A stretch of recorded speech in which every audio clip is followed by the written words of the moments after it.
Why did this tragedy happen?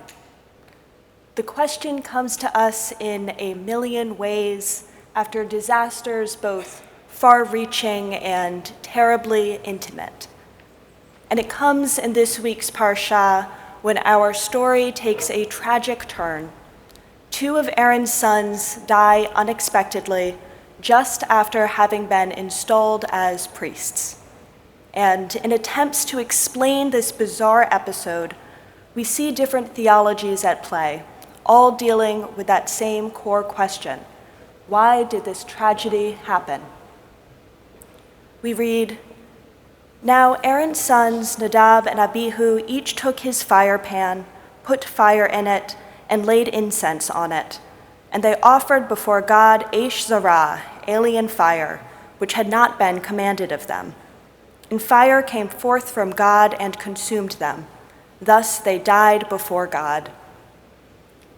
And it's not clear why Nadab and Abihu's particular fire is alien fire. Perhaps it's some particular non-sanctioned blend of incense.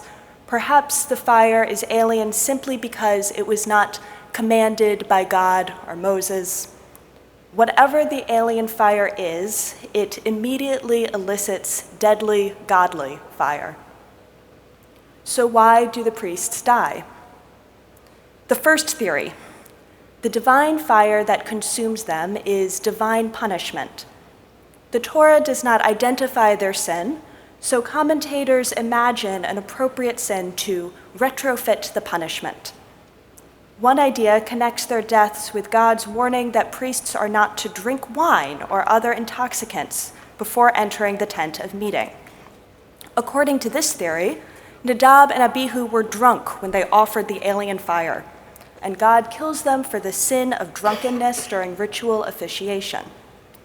Another Talmudic speculation is that God punishes the young priests for teaching Jewish law in front of Moses, their teacher.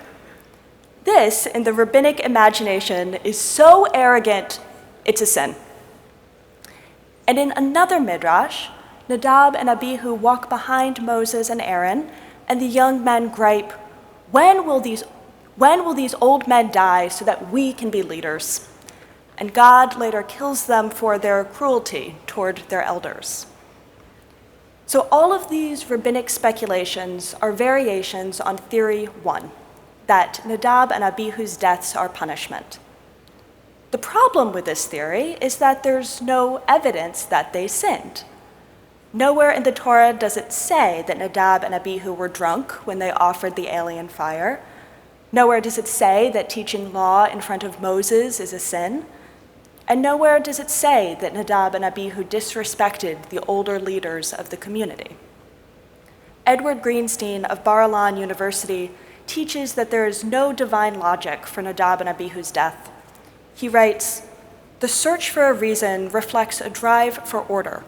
It necessarily posits or superimposes the structure of sin and punishment on the story." So this brings us to the second theory. Death by alien fire is not punishment, but consequence. When a child rests his hand on the stove and burns himself, the burn is not a punishment, it's a consequence. It's the cause and effect order of the natural world.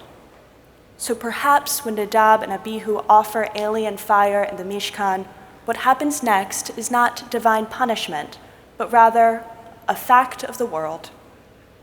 As surely as gravity pulls mass to the earth, as surely as magnets attract, as oil and water separate, alien fire in the Mishkan will elicit the fire of God.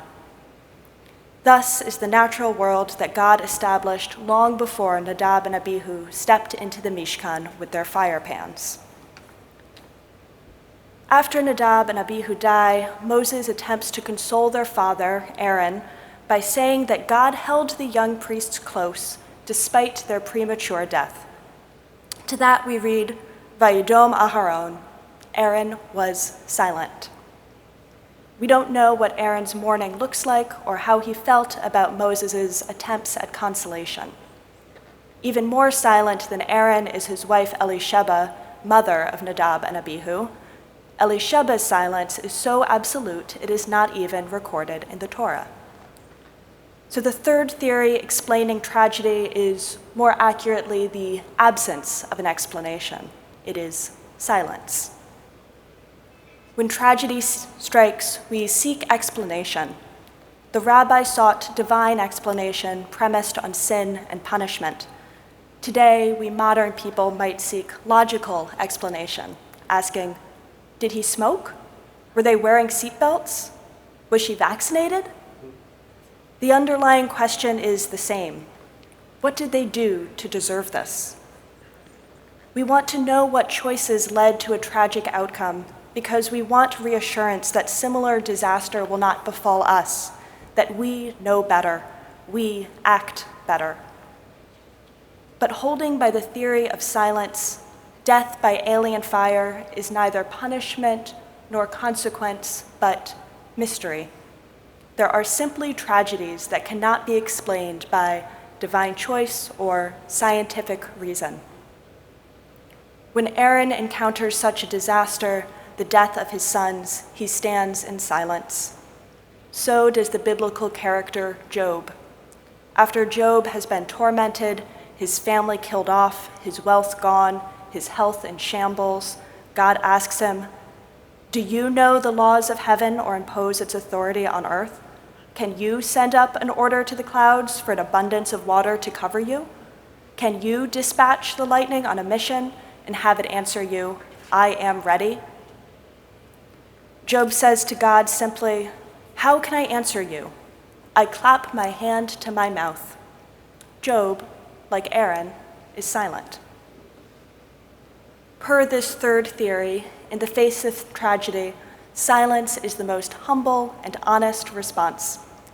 Better that we offer no answers than wrong answers. Better that we err on the side of having no satisfying theology, that we stand in confusion and despair before God, than we err by misattributing cruelty to God. So each of these three theories on Nadab and Abihu's deaths, divine punishment, natural consequence, and total mystery, is a different type of faith. And since I'm talking about different types of faiths, I will put my own theological cards on the table. The third theory, the theory of mystery, convinces me most intellectually, but it leaves my spirit empty. I want answers to the mystery of our world. And so my personal theology falls somewhere between theory 2 and theory 3. I believe that there are secrets to our world, but also that some of our outstanding questions are answerable. That over time, through rationalist philosophy and the scientific method, we uncover new insights into how the world works. But at the same time, and admittedly this is not very standing humbly before God of me, I want more. When I read the book of Job and I get to the ending about how God speaks to Job directly from a tempest, I think, oh, I want that. I want God to speak to me, Emma, personally, face to face. I would like to see God in a whirlwind of fire and darkness, if I'm being honest. I crave God's answers, but I crave God's presence more. I don't know if I'll ever meet God the way Job does, but I'm keeping the possibility open. There's rationalism in my Judaism, but also hope for transcending rationalism. And when tragedy strikes, God doesn't give answers to Aaron or to Job or to us, so it is we who are left to explain or to avoid explanation.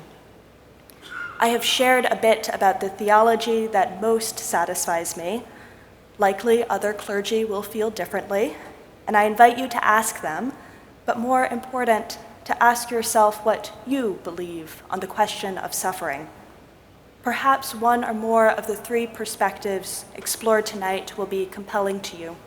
Perhaps none is fully satisfying. There are others, and you may have your own.